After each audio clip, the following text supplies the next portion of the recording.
All righty, let's bring on host of the All-American Sports Podcast. It's Chris Carr. Chris, again, thanks for joining me. Yeah, thanks, JJ, for having me on. Honor to be here. Talk sports today.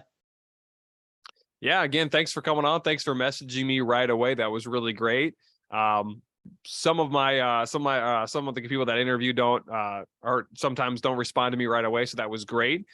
Thankfully, we got all this scheduled and we had no complications. Now let's talk about your podcast, and we'll get to the NFC and AFC championship game and the crazy offseason that's going to be.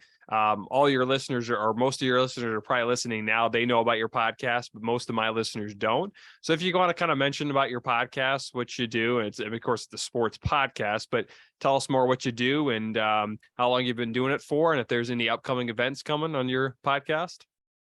Yeah, so if you guys don't know, I'm a high school senior. I've pretty much been doing this I think it's been probably like 4 or 5 years, a little bit on and off, but I've really been focusing on now. Doing podcast episodes, obviously, with some guests like JJ here, but I also write some articles. You guys can find them all in my bio, and then my actual Instagram posts themselves, you guys are probably going to see. I just do everything. I kind of cover all 4 major sports. I love to just kind of share my knowledge. It's a nice outlet for me, college and professional sports, and just kind of cover like the big topics. So, exciting, especially with the NFL. It's one of my favorite sports to cover.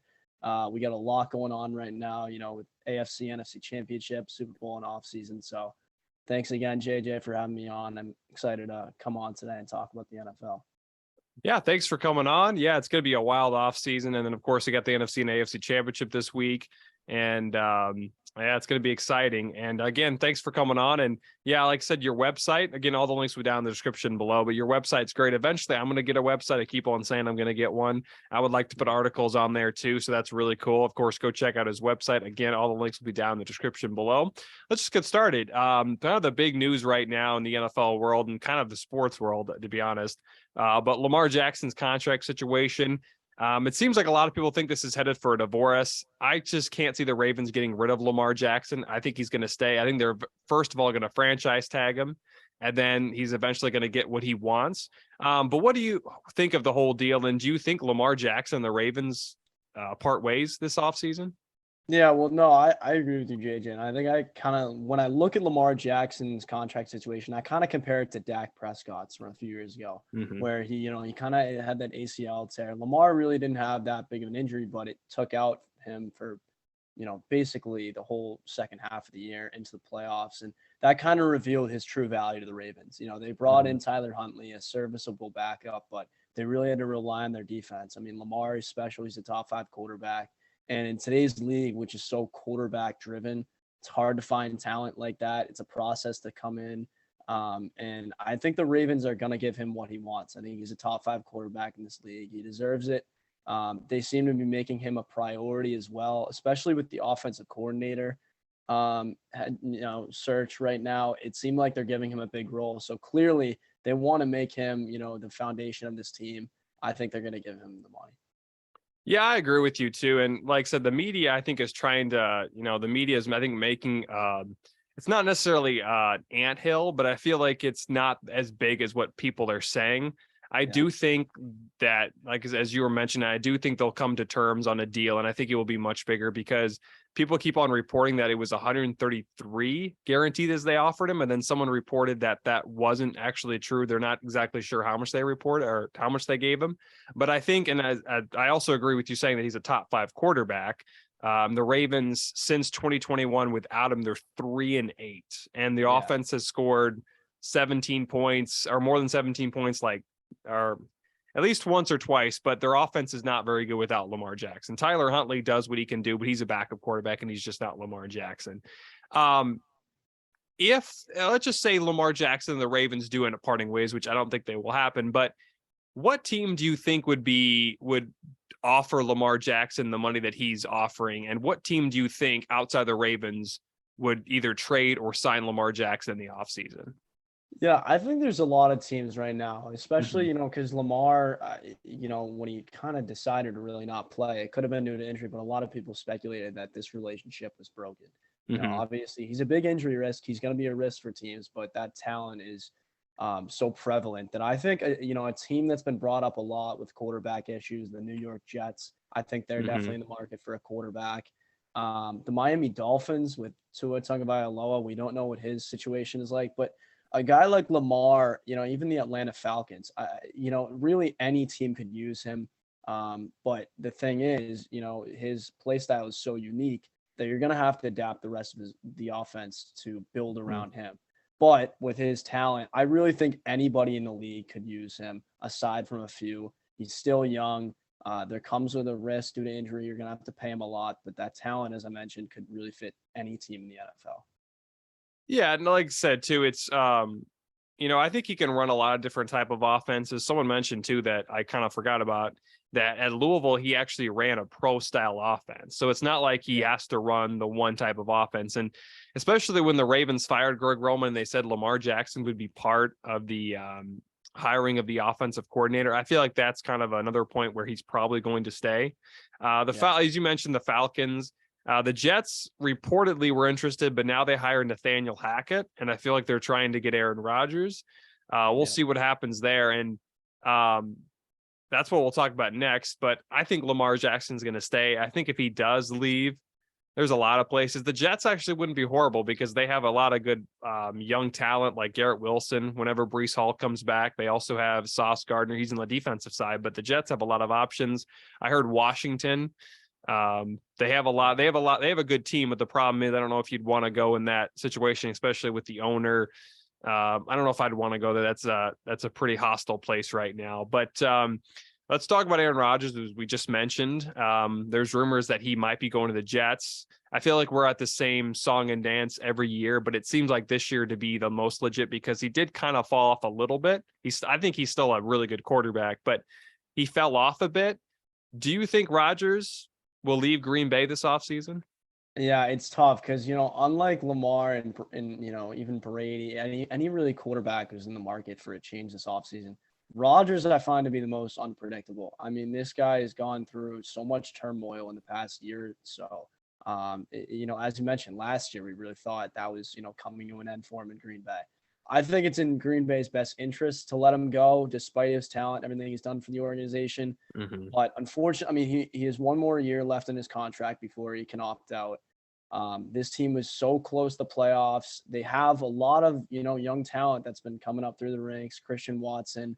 I think this team, will stick with him for another year, and then Rodgers ends out after. It's just so unpredictable, and Mm-hmm. it's hard for a team. I know the talent is there, but we see all the quarterbacks now, like in the AFC NFC Championship, they're all on rookie deals. They're all younger guys. You see Aaron Rodgers, you see that personality, the kind of person he is, and it's tough to fit him into a new locker room, build a culture around him. So I think he stays in Green Bay where he's been his whole career for at least another year.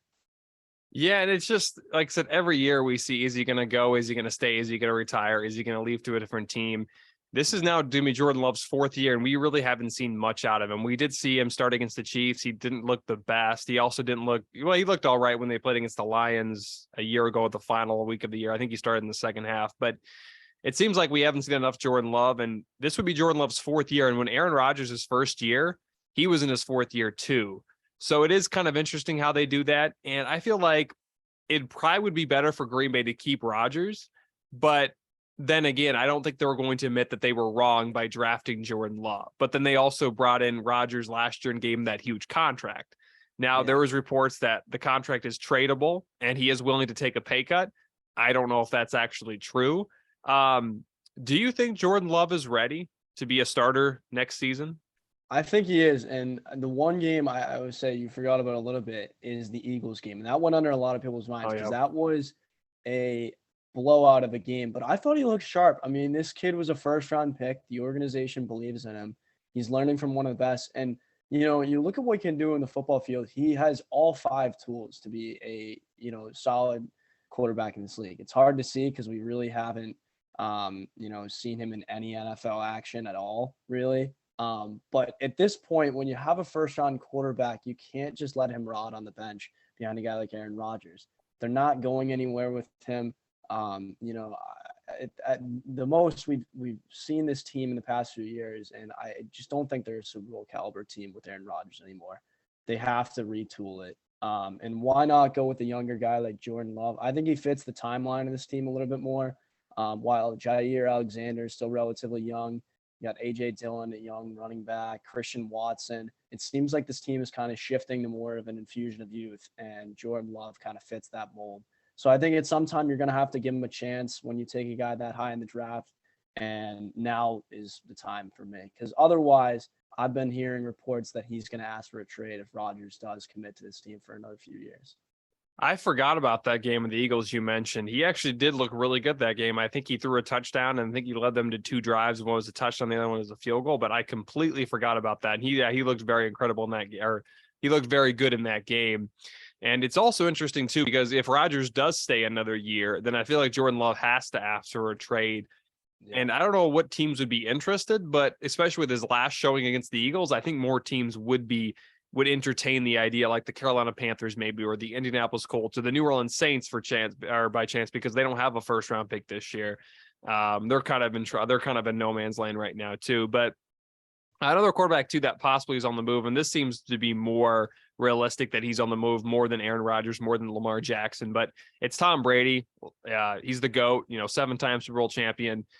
This year did not go over well. They won a division in a very bad division. Then they got whooped by the Cowboys.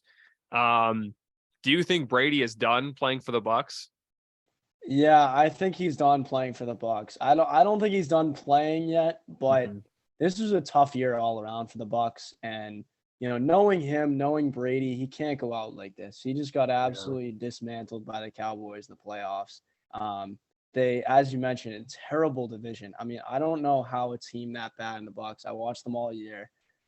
There was just something holding back their offense. It seems like they really need an infusion of youth. They need explosiveness on this offense. And that's what it lacks. And Brady, I think, is done with this team. I heard reports that, a few Bucs players would be shocked if he's back next year.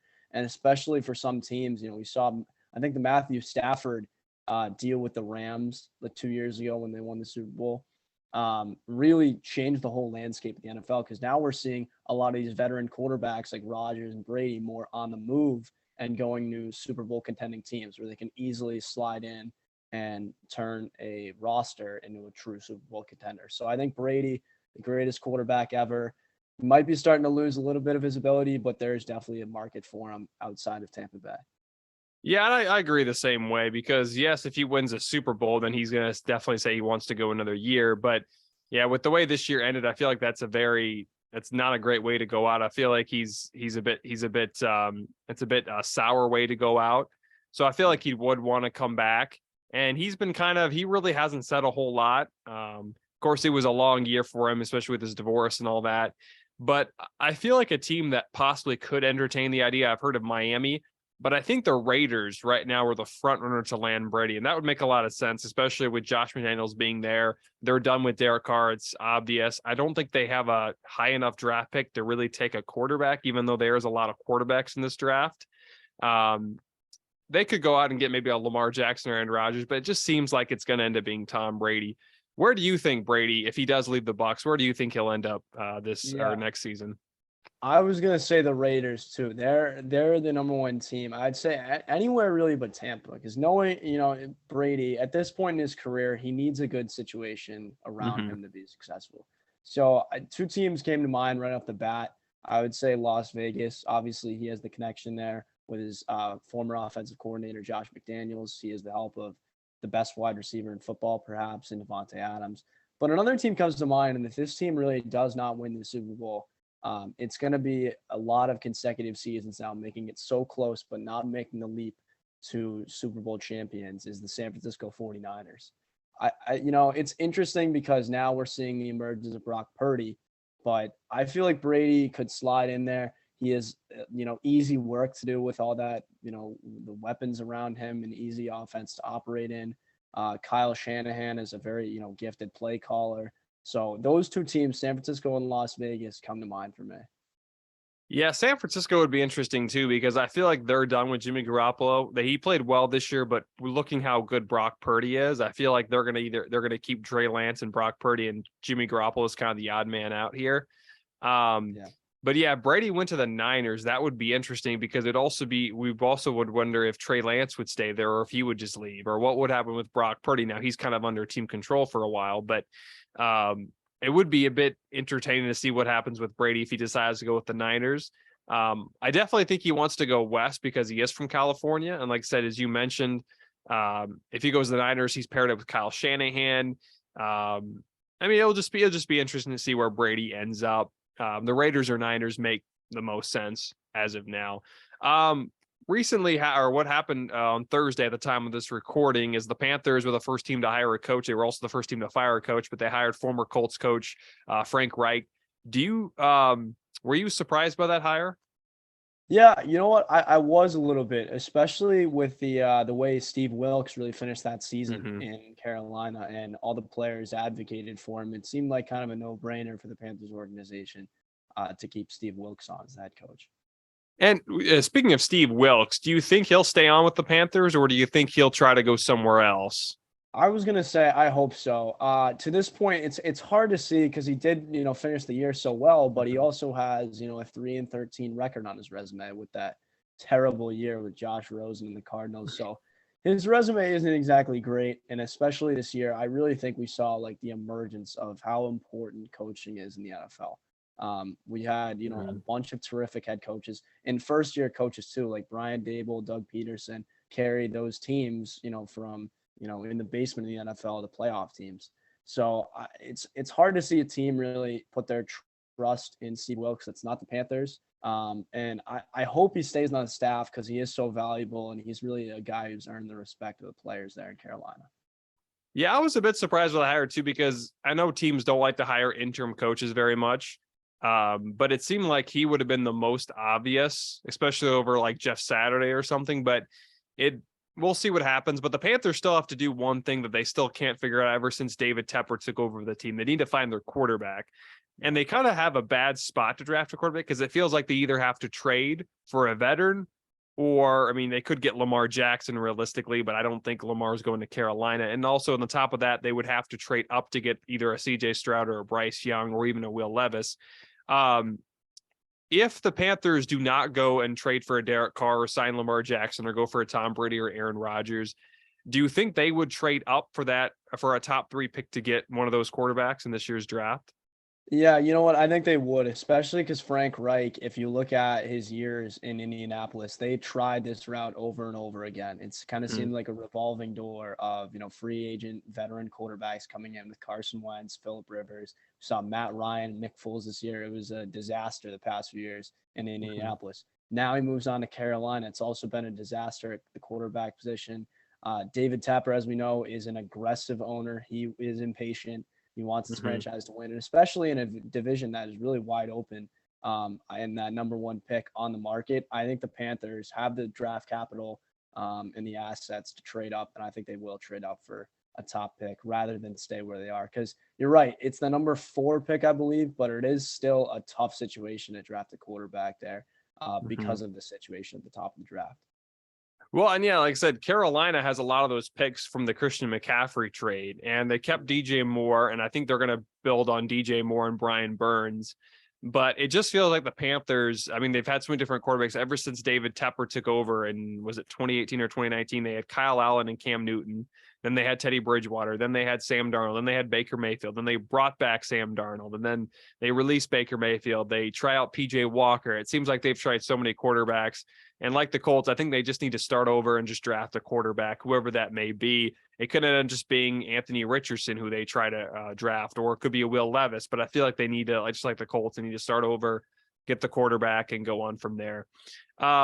Let's talk about the teams that are no longer in the playoffs. 2 teams that are kind of on the opposite sides. You have the Jacksonville Jaguars that looked really good and shocked a lot of people by winning a playoff game and almost beating the Chiefs.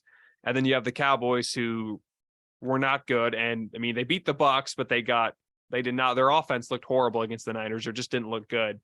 Let's start with the good, right? Jacksonville Jaguars.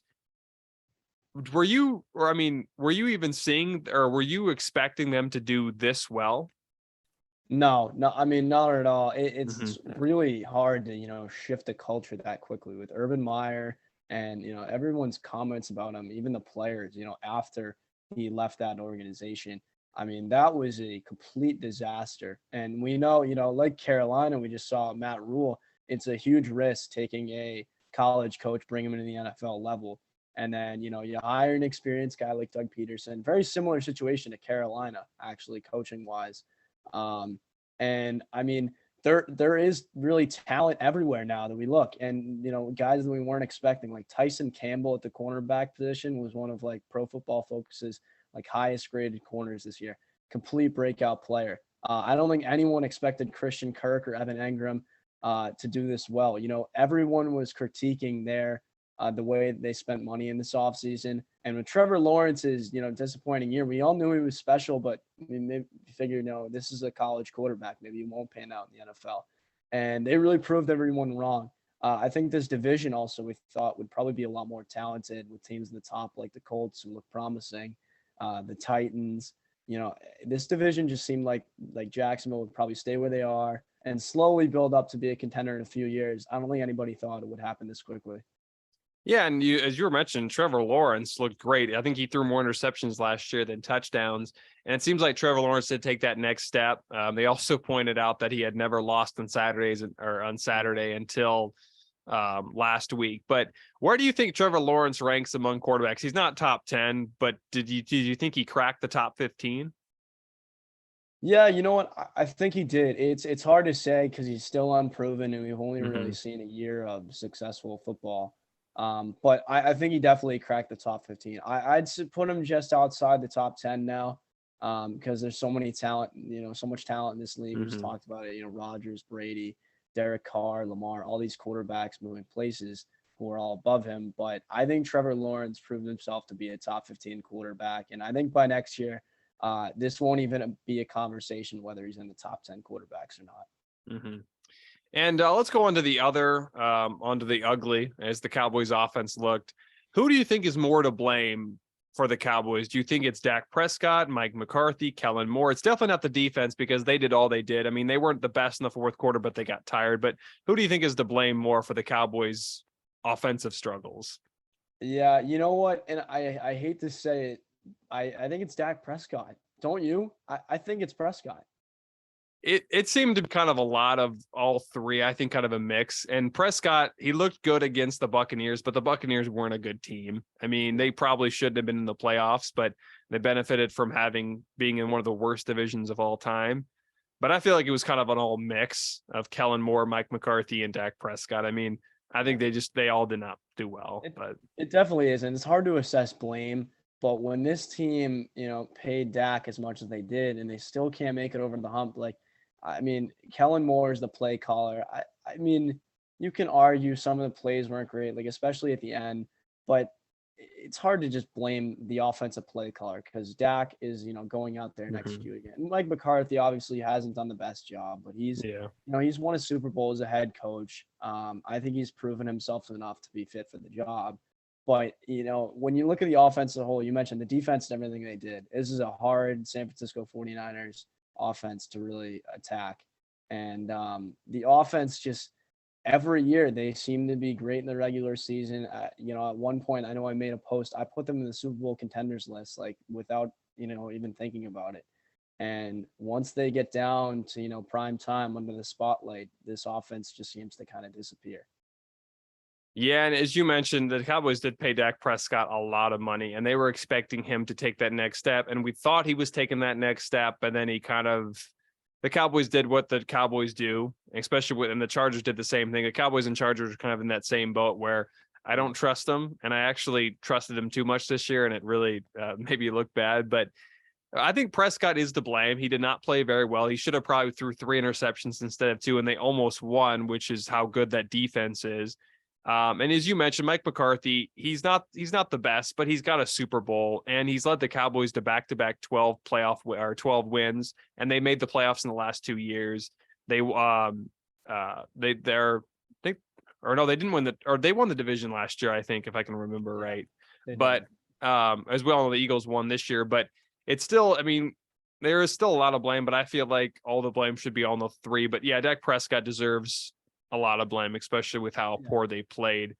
I Um, was gonna say the interception problem too seemed to be really prevalent at the end of this. Like he missed a huge chunk of this season, and he still, like led the league in turnover ratio and a negative late. So that you cannot turn the ball over that much, especially when you have a great running game, terrific offensive line, and a weapon like CD Lamb. and what do you think? And I've heard it too that the Cowboys might need to get more receivers, and they probably shouldn't have got rid of Amari Cooper. I think that was huge. But what do you think the Cowboys will do with Cooper Rush? He's definitely not going to be their starter next year, but do you think he's on a different team next year? Yeah, he's another guy who I think proved himself. And he was like 5-0 before that. I remember in Sunday Night Football against the Eagles. And I mean the Eagles were just simply the better team. It wasn't really Mm-hmm. his fault. And it's hard to really put trust in him because we talked about Jordan Love. I mean, it's another guy you haven't seen a lot, and Mm-hmm. to make him a starting quarterback probably isn't the right decision. But with that being said, I think a team will give him money. We've seen a lot of quarterbacks go down to injuries, and he's proven himself to be at least a serviceable backup in this Mm-hmm. league. I think he'll find himself in a different team next year with a decent amount of money. Yeah. Yeah, because Cooper Rush played well, as you mentioned. Yeah, he lost to the Eagles, but the Eagles were outside the Chiefs were the best team in football, and I do think the Eagles aren't getting as much praise as they should. Um, but I mean, yeah, Cooper Rush played well. He didn't have the best stats, but I mean, his job was just to win games while Dak was out, and I kind of forgot about that because it was such a long time ago. But yeah, I think he went 4-1 as the starter, and I think Yeah, he and there was a threw. question I remember at one point where there was like, should we bring Dak back when he's healthy and make him the starter or keep Cooper Rush, which seems ridiculous now, but it Yeah. was a real debate, I remember. Yeah, I mean, as I mentioned too, the Saints are going to be looking for a quarterback this year because Yeah. they can't draft one because they don't have a first round pick. And it would be interesting to see where he goes. I think Jimmy Garoppolo will end up in New Orleans, but it's interesting to see where Cooper Rush would be. And I feel like the Cowboys, if I think they can trade him because I don't think he's a free agent. I think the Cowboys need to trade him. But one more question on the Cowboys before we jump to the AFC and the NFC championship games, or actually before we jump, let's start talking. Let's do before we jump to Sean Payton, but do you think the Cowboys need to add more talent on the offensive side of the ball? Yeah, it's tough to say because I mean, their needs are really like super specific, which kind of Mm-hmm. speaks to, how complete they are as a team. Like I think the really only thing this team needs, but because they have talent basically everywhere else in the field, and you look at it, is a second wide receiver behind CeeDee Lamb.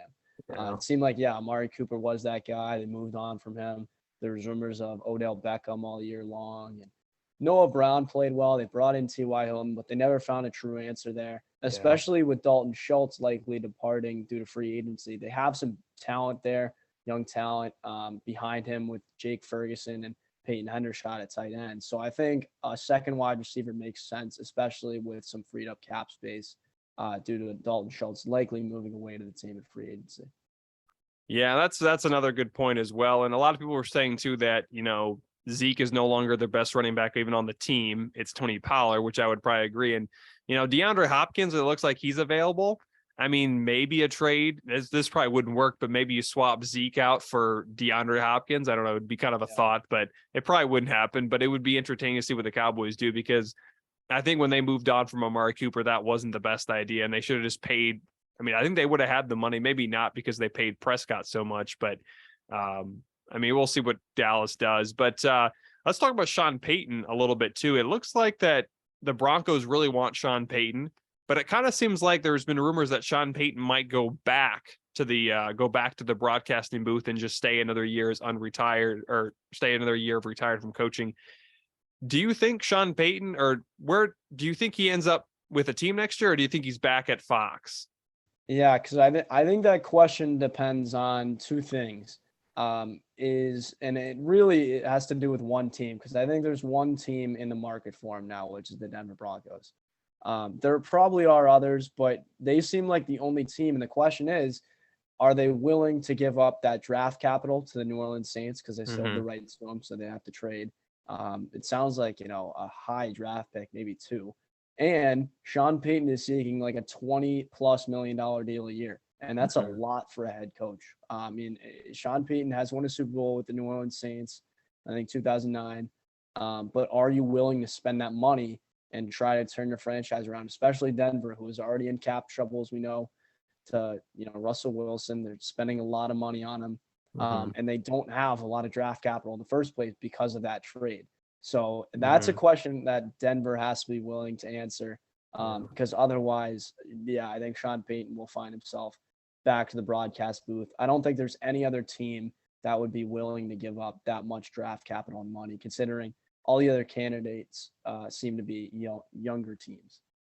Yeah, and maybe, I mean, Arizona seems to be like another team possibly. I know that Yeah. Sean Payton likes Kyler Murray, but I mean, really, would you want to either pick your quarterback or would you want to have a quarterback already set up? And I feel like it really depends on what coach you hire. And also too, it's reported that Sean Payton wants to have Vic Fangio as his defensive coordinator. And even though the Broncos ownership is different and the team is pretty much different, I don't know if they'd want to bring back Vic Fangio as a defensive coordinator. So I feel like that's kind of a tricky situation. And as you mentioned too, they don't really have much. Well, they have technically money. I mean, it's Walmart pretty much owns the Broncos, but Yeah. I mean, they don't have a lot of draft capital. And on top of that, New Orleans is probably going to want at least 2 first-round picks. So it's kind of complicated, as you were mentioning, but we'll see what happens with Sean Payton, the Broncos, even the Cardinals. We'll see what happens there. Let's start talking about the NFC and AFC championship game. The AFC championship game, I think the NFC game is first, but for the AFC championship, kind of the big story right now is the health of Patrick Mahomes. He's going to play, but how do you think the Chiefs are going to play Mahomes now that he really isn't very mobile? Yeah, and that's the thing. I mean, I think he's gonna play. You look at a high ankle sprain, and for most players, it's around a few weeks. I mean, he returned back in the same exact game, so that shows you how much he wants to be out there. The Chiefs are not gonna let the best quarterback in the league sit out the AFC Championship game with this type of injury. With that being said, though, this is a Bengals team rather that is extremely balanced. They have a great and very underrated defense, especially their defensive front, like Trey Hendrickson, Sam Hubbard. They get to the quarterback. So if you're Kansas City, you're going to be looking at a lot more of the running game involvement. I put out a post the other day that's kind of keys to the game. I think they need to control the clock more. Keep Joe Burrow off the field. And you do that by starting with the running game, some easier plays. I mean, this is how this is how I would imagine the offense would be without a guy like Patrick Mahomes at the helm, because they have a lot of speed, and it's really about getting the ball in the hands of your playmakers, not really downfield, but short passes and allow them to, make plays downfield. So I think we'll see a lot more of the screen game, a lot more of the run game, because they have a great offensive line as well. Yeah, and two with the Chiefs, I mean, they do have a pretty good running back. I mean, that was a great draft. I think it was a 7th round draft pick, Isaiah Pacheco. That was a gem the Chiefs did, and I feel like it's going to be a lot of quick passing. And I mean, the Bengals have beaten the Chiefs 3 times in the span of 1 year, which no other team can really say that. But I feel like it's going to be much different, and I got a feeling that the Bengals are going to win this game again, just because if Patrick Mahomes isn't 100%, it doesn't even look like he practiced a little bit this week, but I doubt he really does a lot. So that's going to be a huge part in the Chiefs. And as you mentioned, the Bengals are extremely balanced. They've been here before. They're young, but they've been here before.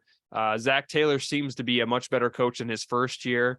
So we'll see what happens. And of course, they have all that experience from last year, going from the Super Bowl last year and being very close to winning it all. On the Bengals side of the view, a lot of people are saying that Joe Burrow has passed Josh Allen as the second best quarterback. And I still think that, I mean, this is going to be I still think Aaron Rodgers is number 2, but did you think Joe Burrow has passed Josh Allen? And where do you think Joe Burrow ranks among quarterbacks?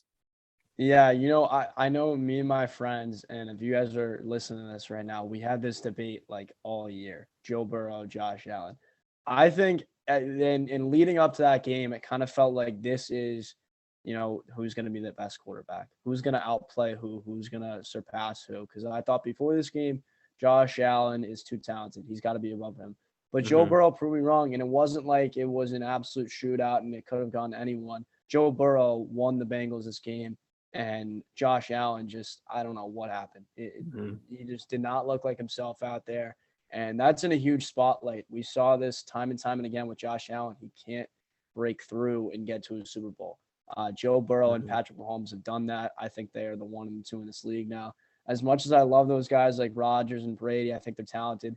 I think this is a new era of the NFL, and those three guys are ahead of them. I'd rank Mahomes, Burrow, Allen as 1, 2, and 3 in that order.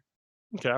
And yeah, and like I said, you mentioned the Bills. I don't know why I didn't mention them earlier, but Josh, it seemed like too in that game, Buffalo, I mean, Stephon Diggs was not happy after that game, but it seemed like Buffalo, as much as they get snow, it seemed like they were shocked by it. They just didn't look very good, especially in the snow. It seemed like they were a little bit surprised that there was so much snow. I don't know, just in my opinion, it just seemed like they didn't play well in that snow. And that's crazy to say because the Bills, I mean, it snows all the time in Buffalo, but Yeah, it seemed like, it should have been Cincinnati who was afraid of the snow. yeah, exactly. Yeah. And it just didn't seem like, yeah, as you mentioned, Josh Allen just wasn't himself. And it also brings up to a point where, do you think Buffalo needs to draft or do something at the running back position? Because that was one area where they were very weak.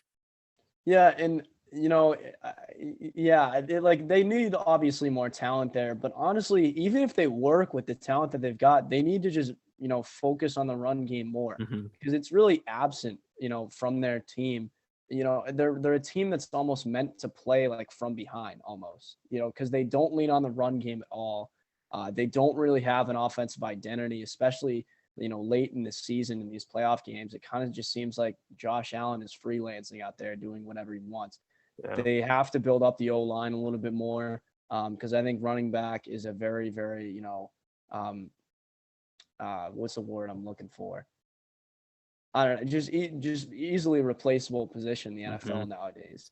So they have talent there, but they just need to focus and make that a more focal point of their offense. I think the running game and have something for Josh Allen to lean on in a game like this where he isn't playing, 100% of his game. Yeah. And I think was he the leading rusher on the Bills, I think, this year? Yeah, no, he was, which Yeah. is crazy to say. And they did use a variety of running backs, but that your quarterback, especially a guy like Josh Allen, who's not a run first guy, should never be your team's leading rusher. Mhm. That's a sign if something's wrong. And as we're talking about Josh Allen, and I've heard a lot about this lately. Do you think Josh Allen and Cam Newton have a lot of similarities?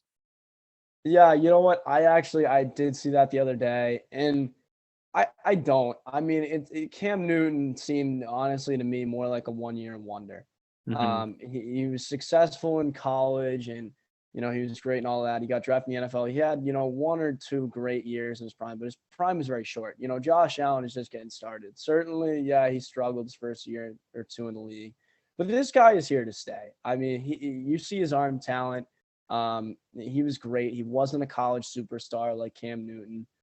He came in and was a very risky pick by the Bills, in my opinion. But with his arm strength, he's here to stay. He's gonna win, I think, a Super Bowl at this point in his, at some point in his career.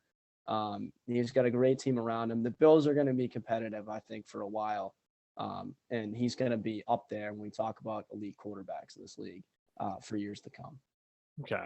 And another team too that lost is the New York Giants. I feel like the Giants are kind of in the Jaguars boat where they lost, but it seemed like they improved as a team because they won a playoff game.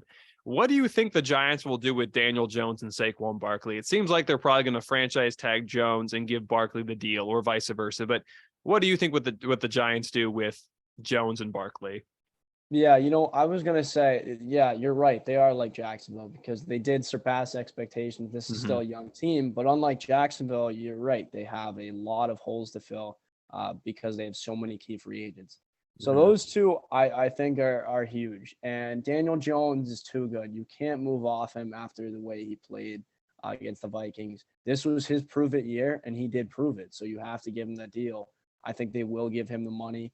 And if anything, you're going to franchise tag Barkley. I don't think you can give him the deal just because, Daniel Jones did all of this success and carried this team to, not just the first round of the playoffs. They won a playoff game, which is huge. We don't see Mm-hmm. this team do that a lot, at least in the recent years. So I think they have to make him a priority over Barkley, which might be, debatable. But I think a quarterback is such a more valuable position than running back, even if Saquon's more talented. He's dealt with injury issues. And I think this O-line is good enough where you can honestly replace him and bring in, a younger guy and get similar results, especially because I think they need to build up this receiving core. Daniel Jones' wide receiver one was basically Darius Slayton and then Isaiah Hodgins behind him in the playoffs. That should never happen. This team is, still a lot of work to do, but I think they should give Daniel Jones the money. I think they will give him the money. And then what they do with Barkley, I think, franchise tag makes sense, but I don't think they can afford to pay him a big long-term deal like he's probably seeking. And what do you think the Giants would give Daniel Jones? Because I feel like giving him $200 million guaranteed might be a bit excessive, but I feel like he's going to say, "Oh, we won a playoff game. He improved." And I feel like the quarterback money is just going up and up and up. And it seems like the next person is going to get the biggest deal. Where do you think the Giants will go with Daniel Jones in contract wise? Yeah, especially because of their hesitancy early on, this year. I don't think they're going to give him like a 4 or 5 year deal. I think this was Brian Daboll coming in, kind of showing the Brian Daboll effect, improving the quarterback. That's not to say Daniel Jones doesn't deserve a contract extension. I'm thinking more like a 3-year deal makes sense. And yeah, 200 million guaranteed would be crazy, but it's tough to say because he's not around, that Kyler Murray or Dak Prescott range or anything like that. I think, a little bit under that would make a lot of sense for like three or so years would be ideal. And I think that's what they're going to give him. Do you think like a 3-year, $90 million deal would be what they would give him? Or do you think that'd be a little too low and he would just become a free agent after that? It's tough because a guy like Daniel Jones, it's similar because he hasn't really proved himself for a while now. He's still young. I think 90 million would honestly be a bit too high. I think this is a situation where he's found himself with a good head coach. It seems like an offense and defense that is really on the rise, the young team. I think he'd take like 3 years or 25 million a year would be probably the right deal. But I might be off on that. Well, you mentioned that deal, and I feel like if Baker Mayfield would have taken that offer from the Browns, he'd still be the quarterback for the Browns. Yeah. And instead, they went Deshaun Watson a lot more expensive, which is also making things worse for other teams because now they can't pay it. Deshaun Watson getting that big deal with the Browns. Lamar Jackson is better than Deshaun Watson. He wants a bigger deal, and now owners are too cheap and are now all mad at the Browns because they don't want to give their quarterbacks guaranteed money. So. It's going to be, man, I don't know. If I was the Giants, I might do the opposite. I know it's hard. I mean, Barkley's been hurt, his second, third, and fourth year, but he is that team, I feel like, and the offense goes through him. And I think if you franchise tag Jones, and you can only use the tag on one player, I think is how it works. So I think if you franchise tag Jones, you see what he can do. And I mean, we'll just go from there, I guess. And they do need better receivers. They're one of the teams out like the Lions, or not the Lions, like the Packers and Ravens and Bears who need to improve their receiving core. But it's going to be entertaining to see what Jones does or what the Giants do with both Jones and Barkley. So let's go to the NFC Championship game between the Giants and between the Eagles and Niners. The Eagles just crushed the Giants. They look really good. As I mentioned a few minutes ago, I feel like people are kind of sleeping on the Eagles, not giving them enough credit. Why do you think that is? Yeah, and I think it's because inconsistency, especially towards the end of the year. They lost, a couple games because they were, at the top of the league. And then, people kind of started to raise questions. There was the NFL media was skeptical. It seemed like the Eagles all year long, just because they haven't proven it yet. Nick Sirianni's in his second year, but don't forget, I mean, Jalen Hurts was hurt, and this team was already in the driver's seat for the number 1 seed. They proved it though in the playoffs. I know they had a little bit of a shaky first round. But then after that, I mean, we saw last week they dominated the Giants, and I don't know why I said first round. They were the number 1 seed, so last week was their game. But towards the end of the season, they seemed shaky, and then once they got to the playoffs, they turned it up. This team, when they are at their peak, are I think the best in the NFL. Yeah, and I think too. I mean, they haven't. There's been a few games where I know they lost to Washington, but Washington wasn't a bad team this year. They lost 2 other games they lost the Cowboys without Jalen Hurts, and they were 0-2 without Jalen Hurts. And it goes to show you how important Jalen Hurts is to the Eagles.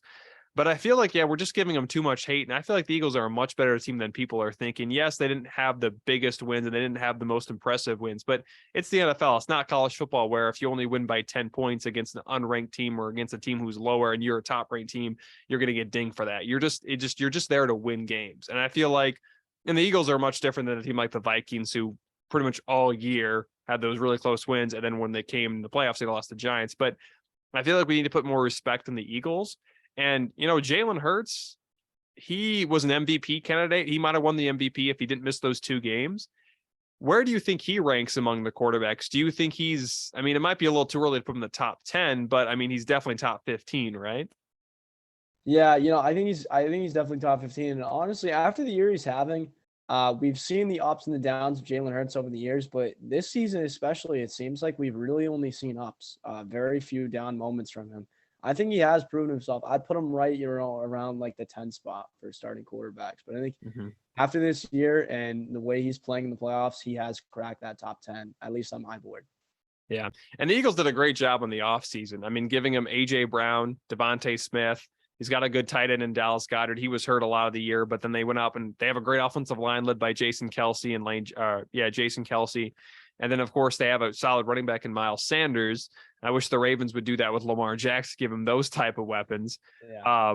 But yeah, the Eagles were great. And it also goes to show you when you give a quarterback weapons like that, he's going to become a very good quarterback. And I think Hurts, even without those guys, would be good, but not as good as he is because he's got weapons, so many weapons. But Jalen Hurts too, where do you think he's in the MVP? He's probably not going to win it because he missed 2 games, but do you think he's second or third in the MVP race? Yeah, it's hard to say because they did lose those 2 games, but especially even against like the Cowboys, that was such a good team, and Gardner Minshew came in, and that was a close game. Without that Sanders fumble at the end of the game, they might have won that game. That was super close. So that goes to show. He is valuable to this team. They did lose those games, but a lot of it is the situation around him. I'd put him right there, number 3. I'd put him. I still think Mahomes and Burrow are 1 and 2, but I'd put him right there, number 3. He proved it this year. This team had a great record. They were the best team in the NFC, so I'd put him right there at the number 3 spot behind Mahomes and Burrow, who I think are the best 2 in the league. Yeah, I think Mahomes eventually is going to win the MVP, but I feel like Jalen Hurts, if you miss 1 game in the NFL, that's fine. But if you miss 2 games, I feel like since there's not as many games and there's not as many, there's 17, it's a lot, but there's not as many games. So you can't really miss much to be an award like the MVP. But I would probably put Hurts still at number 2. I'd give Mahomes 1, and I'd probably put Burrow 3, Allen 4. And Justin Jefferson deserves some love, but he's a receiver, so he's not going to likely win it. But we'll talk about him a little later. But in the playoffs, of course, we saw the Niners beat the Cowboys, and Brock Purdy's playing well, but I feel like eventually he's going to struggle because he is a 7th round draft pick, but he's got so many weapons. Do you think Brock Purdy's a good quarterback, or do you just think he's a product of the system because the Niners have such a good team? Yeah, this was such a talk about question for a while, I know, in the sports community all around. And I think, it's tough because you have to give a little bit to both sides of this. Purdy obviously is a 7th round quarterback. There's a lot of questions about his ability, but I think he's proved it. He can be a starting quarterback in this league. But I think the reason they've been winning so many games, which gets credited to him a lot of the time, and, it should be, he is a big part of this success, but you have the best running back in the NFL. You have Christian McCaffrey, you have Deebo Samuel, very easy to throw to the guy. Same with Brandon Ayuk. You have a terrific offensive line and probably the best defense in football helping you out. So you have to give some credit to them. With that being said, though, I think Brock Purdy, not just anyone can do this. Despite what people say, not anyone can go out there and sling the football and win games like he has, especially in critical moments. I don't know if he can do it this week, but he has at least proved that he is a starting quarterback in this league. He belongs in this league. And you mentioned earlier that you think that Brady would go to the Niners, but if the Niners don't get Tom Brady and let's just say they let Jimmy Garoppolo go, who do you think they go at quarterback? Do you think they go Trey Lance, Brock Purdy? They'll probably have a quarterback competition, but who do you think they'd rather go with, Lance or Purdy?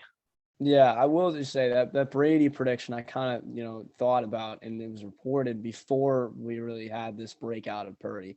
So I think in the offseason, yeah, those 3 guys are much better options, especially considering their age. But Jimmy Garoppolo, it's just been too much of a roller coaster ride the past year or so.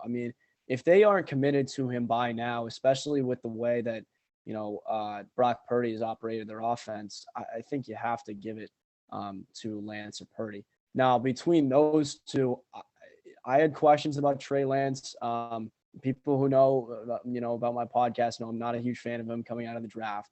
And we talking about this team like they're a Super Bowl contender now. We forget in the first game they lost the Chicago Bears, and that was Trey Lance. It was a messy game and all that, but still, you have to give it to Brock Purdy. If it ain't broke, don't fix it. And this team has gone far enough to where I think he will give them the best shot to win next season, especially considering Trey Lance suffered a major injury. We don't even know if he's going to be 100% by training camp. Mm-hmm. AFC and NFC championship, who you got winning both games?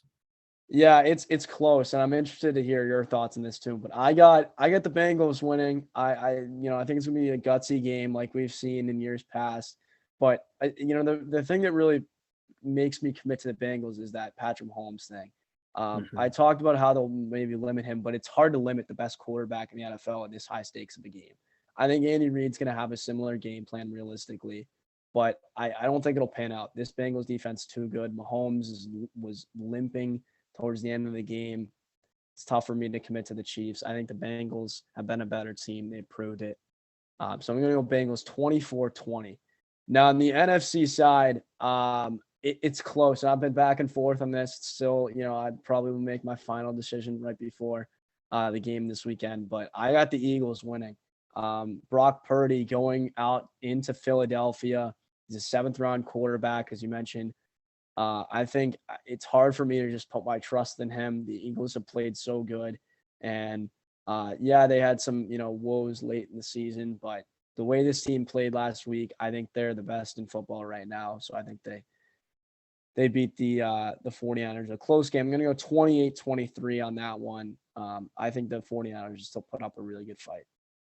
I actually agree with you with both teams. I think, as you mentioned, the Bengals, I think if the Chiefs have a fully healthy Patrick Mahomes, and yes, I understand that the Bengals beat the Chiefs with a healthy Mahomes 3 times. But if you look at last year's championship game, if the Chiefs just kick a field goal at the end of the first half, they win the game. It's that simple. So, but without a healthy Mahomes, I'm leaning towards the Bengals. And I don't know what the score would be. I could see it being a low scoring game, like 23-20 or 23-17. But again, without a healthy Mahomes, that's just so big. He is the best quarterback in the league. He's the best player for the Chiefs. But yeah, I'm leaning more toward the Bengals just because of with the health of Mahomes. On the other side of things, I don't know if it's going to be that close. I think the Eagles are going to prove to people that they're much better than people are saying. And Brock Purdy is a guy I think going to finally make a mistake. I think he's a good quarterback, but at the end of the day, he's a 7th-round draft pick. He's going into Philly. If I could say a score, I'd probably say not necessarily a blowout, but I would say like 31-17, where the Eagles just kind of prove that they're going to win this game. They're much better, and there's a reason why they've only lost 3 games in 1 game with Hurts. So I feel like the Bengals and Eagles really makes the most sense, but just like as you mentioned as well. So it's going to be interesting. Now, a Super Bowl prediction, I would probably, if it's Bengals and Eagles, I would lean more on the Eagles. But again, they don't have as much experience because that team is completely different than the team that went to the Super Bowl last. But if the Bengals and Eagles played in the Super Bowl, who would you have winning that game? Yeah, I mean, not to be warning, but I'd go with the Eagles too. I think especially with a win over the 49ers, they'd have so much momentum on their side. And it's tough because I think all 4 teams that are in right now could realistically win a Super Bowl. It's just which team is going to prove it when the time comes. And I lean towards the Eagles. They just, they have talent everywhere. And the Bengals, I think with a win over the Chiefs, it'd be huge. But, the Eagles, the pass rush really sets it away. They had like 4 players with over 10 sacks this year. And I know there's still questions about the Bengals line. Like that matchup alone, if they actually do play each other in the Super Bowl, I think the Eagles will just win the battle of the trenches, slow down Joe Mixon, and then also get to Joe Burrow and get some sacks on him, which is how Los Angeles beat them last year. So I get the Eagles winning, but again, it's a toss-up. I can see Bengals also winning, but I lean toward the Eagles. Yeah, again, I agree as well, because the Eagles, again, are much better than people like to give them credit for. And you always forget about how good their defense is. I mean, we always talk about their offense and their weapons and their offensive line. But yeah, their defense is really good too. You can't forget about that. I should have probably mentioned this earlier, and I should have ended with the Super Bowl prediction, but I forgot that DeAndre Hopkins is likely on the move. I mean, where do you think Hopkins gets traded, and where do you think he ends up going to? Yeah, I think he gets traded. And what actually I saw it, kind of firsthand. I don't know if you watch it, but the Hard Knocks, the HBO Hard Knocks, I watched it in season with the Arizona Cardinals where they really go all in. They show the locker room, they go in, interviews with the players. And it just seemed like there was a disconnect between him and Kyler Murray. They're not on the same timeline. Hopkins is getting older. He's still an elite receiver, but he commands so much money now with his contract situation. So I think Arizona needs to move on that. It seems like they're cleaning house in the front office and their head coach moving in a new direction. So I think a team like, honestly, my hometown, New England Patriots, makes sense. A team that can really afford him and lacks number one wide receiver. You brought up the Cowboys, I think is interesting. Even the Raiders, if they choose to go with a cheaper quarterback option, maybe figure out like a swap. We might see Darren Waller reportedly on the move, or Hunter Renfrow there. I think that'd be interesting to pair him up with him and Devontae Adams, then get a cheaper quarterback with great weapons. Like if they choose to bring Josh Jacobs, I don't know. I could see him on a lot of different teams because he's so talented. Well, honestly, I would love to see him with the Ravens. Just imagine if Lamar Jackson comes back, you have Lamar Jackson and DeAndre Hopkins. That'd be fun to watch. But it's also crazy. Just like 2 or 3 years ago, we were saying how much the Cardinals stole DeAndre Hopkins, and they went to one playoff game in their 3 years together. So it kind of seemed like it was still a good trade for the Cardinals, but I feel like it was kind of a loss because they didn't really do a whole lot. They made the playoffs once and they got blown out. But I mean, we could see, as you mentioned, you could see it with a lot of teams. Imagine if he did go to the Raiders with Devontae Adams, you get Josh Jacobs, and maybe Tom Brady he would have to take a massive pay cut, but that team would be stacked. I don't know. It depends really too. I think, like I said, I would love to see him with the Ravens. The Cowboys would make some sense, but I feel like he would be demanding a lot of money, and they're already paying a lot to Dak Prescott. Some people mentioned the Bills, but now they're on the hook for Josh Allen's massive contract. Cleveland Browns are interesting too. I was just thinking with Deshaun Watson and Amari Cooper. I mean, they have money to spend. Maybe Kareem Hunt reportedly a trade option. Maybe one of their defenders, Jadeveon Clowney, moves off of him, and you reconnect Hopkins and Watson would be interesting too. That would be a stacked team right there. Of course, they're in a very stacked division. I mean, if you're talking about the division, you talk about the Browns, I talk about the Ravens. I mean, maybe the Steelers. They have Deontay Johnson, but they're not paying Pickett really much. I mean, he's not really getting paid a lot, but it doesn't seem like what the Steelers would do, but you never know. So again, thanks for coming on, Chris, as we end the interview here. Is there anything else you want to mention before we end the interview? Yeah, I would say I forgot one thing. I'm looking back on it now. When we talked about Frank Reich, we talked about the quarterback situation. I think, just to start off, Frank Reich, I did want to say, I thought that was an outstanding hire. Talked about how I liked Steve Wilkes there and all that, but Frank Reich is more proven than him. He was the better coach to go with. I do hope they hang on to Steve Wilkes. But he was terribly mistreated in Indianapolis. I talked about it with the hiring of Jeff Saturday. I think that was an absolute joke. And I'm interested to hear your thoughts. I hope we have another one of these, JJ, but it sounds like I've heard that Jeff Saturday is the number one candidate to be the head coach of the Indianapolis Colts, which is absolutely ridiculous. But I think Frank Reich earned it in Carolina. So I do like that hire, and I think the future is bright there for the Panthers. Yeah, I mean, I think Frank Reich's a good hire too. I mean, they did treat him horribly. And he didn't win a playoff game, he didn't win a playoff game, but he was close a few times. Hiring Jeff Saturday was not a good option. I understand that he has a good relationship with Jeff Saturday, but I feel like that's unfair to a lot of the other coaches. Yes, he won a game, but it was against the Raiders that were not good this year. It doesn't seem like the Colts would be that stupid to hire Jeff Saturday. I shouldn't say that, but it's just like you don't hire Jeff Saturday. Needs a little more experience, maybe being an assistant coach, maybe an O-line coach for a few years, and then eventually assistant offensive coordinator. But it just wouldn't be a good option to hire him again. He was 1-6, or I think he only won one game, and it was against the Raiders. He was, and that Raiders game. I mean, McDaniels lost games to like the Baker Mayfield in his first game with the Rams. I mean, that team was so inconsistent that it's hard to even put that, win. You have to almost put an asterisk next to it. Yeah, and we'll see what happens, but I just can't see the Colts. I mean, the Colts are Jim Irsay is kind of a owner, he's just an interesting guy, but I don't know why he'd want to hire. If you're going to hire Jeff Saturday, just re-sign Pat McAfee as your punter / special teams coach. I mean, if you're going to do that, but it's just that's not a good option. But I mean, we'll see what the Colts do. But again, thanks for coming on, Chris. It was great. Again, all the links will be down in the description below. The All American Sports Podcast. As you mentioned, you talk about a bunch of other sports, like I think you talk about baseball and basketball, I'm assuming. But again, don't forget to check out his podcast. And if there's anything else you'd like to say, you can say it. Just feel free. Yeah, thank you for having me on, JJ. Just want to say thank you guys for listening. It was an honor to be on here. Love talking with you. All right, we definitely got to do this again sometime. Again, don't forget to check out the All American Sports Podcast. You can get it pretty much wherever you get your podcasts, such as Apple Podcasts and Spotify. Again, all the links are down in the description below. And again, thanks for coming on, Chris, and have a wonderful night and enjoy the championship and the Super Bowl in a few weeks. Yeah, you too. Thank you. Thanks for listening to the SportsTo podcast, or the STP pod for short. You can find us on Spotify, Apple Podcasts, YouTube, and much more. Also, follow us on Instagram, Facebook, and Twitter at SportsTo Podcast. If you want to check out more videos of the SportsTo podcast, click on the right.